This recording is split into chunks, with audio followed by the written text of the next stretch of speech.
Hello sa inyo mga kasari, good morning. Dahil masama ang panahon, ayan guys, biglang bumuhos ang ulan. Wala masyadong bumibili kapag maulan, 'di ba mga kasari? Kaya naisip kong magbisi-bisihan dito sa tindahan. Dahil meron ako nakita na hindi ko pa nare-repack, which is itong 1 kilo ng cornstarch. Tapos guys, bago ko naisipan mag-repack, is nagkalikot ako guys ng mga, alam niyo yung mga plastic ba, kapag namimili tayo hindi natin tinatapon dahil malinis naman, tapos kapag may bumibili, kapag nadodoble yung hinuhulog natin or hinihigit natin, kapag nadodoble, yan, pinagsasama-sama ko dito. Tapos kinuha ko guys yung mga mini na plastic bag, itinaob ko dito sa bote ng kasalo para yan na lang yung gagamitin ko para hindi nasasayang yung mga plastic. Alam nyo naman 'di ba mga kasari na namumuhunan din tayo sa plastic. Kahit plastic ngayon guys ay nagmamahal din. Katulad nung sa plastic ng yelo, dating 20, ngayon 22 na. Yung Sure yung tatak guys, yung ginagamit ko sa paggawa ng yelo. Biglang bumuhos guys yung ulan panigurado, walang bibili niyan. And ilang araw na rin mga kasaring matumal, kaya ang atin yung nagbibisi-bisihan. So yan yung pinaka-tips ko sa inyo guys. Huwag kayong basta-basta nagtatapon ng mga plastic kasi pwede pa naman yan magamit. And ayun, pwede talagang magamit and makakatipid din tayo mga kasari kapag hindi tayo tapon ng plastic. Yan, nagalit na si Basha. So, kukuha lang ako guys ng kutsara para makapag-repack na ako dito. Ito yung aking upuan. Kuha muna ako ng kutsara sa loob. Ayan mga kasari. Gumawa lang ako ng ating embudo para nga sa ating pagre-repack ng cornstarch. So, nag-ano ko guys ng plastic bottle. Ginunting ko lang. Kasi kung embudo guys na gamit natin, maliit lang yung butas kasi ng embudo. Hindi tayo matatapos agad nun. Baka magbara pa. Kaya, nagbukas na lang ako ng mineral. Tapos ito, tubig lang naman laman ito. Kaya, ayan, pinunasan ko na lang ng tissue. And malinis naman to guys. Hindi naman to basta pinag-inuman ng customer. So, ako lang yung uminom dito. Syempre, hinugasan din natin. So, ayan. DIY. So, mag-start na tayo guys, mag-repack ng cornstarch and i-share ko din sa inyo kung magkano yung tutubuin natin sa cornstarch. So, ito guys yung ating cornstarch. Kiluhin muna natin kung sakto ba talaga siya na 1 kilo. So, ayan siya. Labis pa nga mga kasari sa 1 kilo. Bali, 1 kilo at kalahati. 1 kilo at 1 guhit.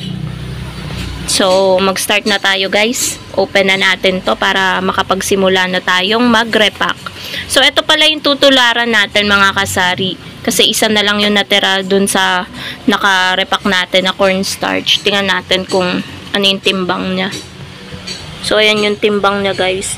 1 guhit at kalahati nung 1 guhit. So, ayan siya.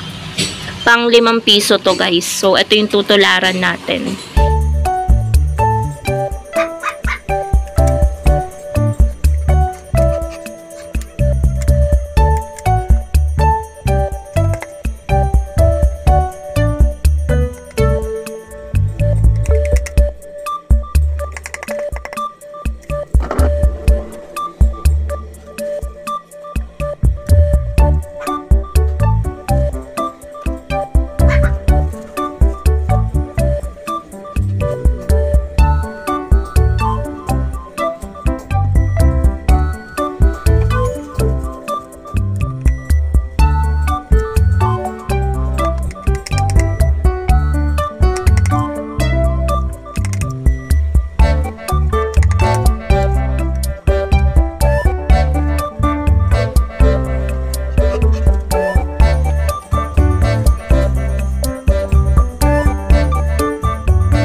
A few moments later. So, tapos na tayo guys mag-repack ng ating 1 kilong cornstarch. At yung puhunan po pala ng cornstarch is 50 pesos. So, tingnan natin guys. Meron lang guys bumili ng yelo. So, mag-start na tayo magbilang. Ilabas muna natin yung puhunan. So, ibukod natin. Nilagyan ko na pala guys ng presyo. Ayan. Meron tayong tagsi 7 dito kasi ito yung huling takal. Hindi na kasi kasya kung mag-iisang takal pa tayo. Kaya ginawa ko siyang 7 pesos kasi 2 guhit siya. So, di ba yung 5 natin, 1 guhit at kalahati. So, bukod na tayo guys. 10, 20, 30, 40, 50. So, ito guys yung ating tubo. Ayan yung ating tubo. Ito na yung puhunan natin. So, yung tubo natin, meron tayong 5 ditong tagpa 5. 25 pesos yun.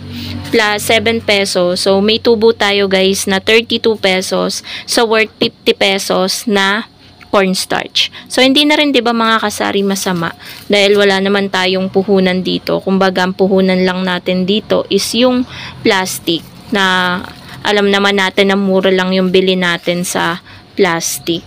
So, ayun guys, kaya tips ko sa inyo ay mag-repack na din kayo kung ano man ang pwedeng i-repack sa inyong tindahan kasi malaki talaga yung tinutubo sa pagre-repack. Kapag tayo mismo guys yung nagre-repack. Kapag bumibili kasi tayo guys ng mga paninda like sa tuyo, munggo, tapos mga harina, ganyan. Kapag nakarepack na natin bibilhin, konti na lang yung pwede nating ipatong dun eh. Pero kapag ganito, 'di ba?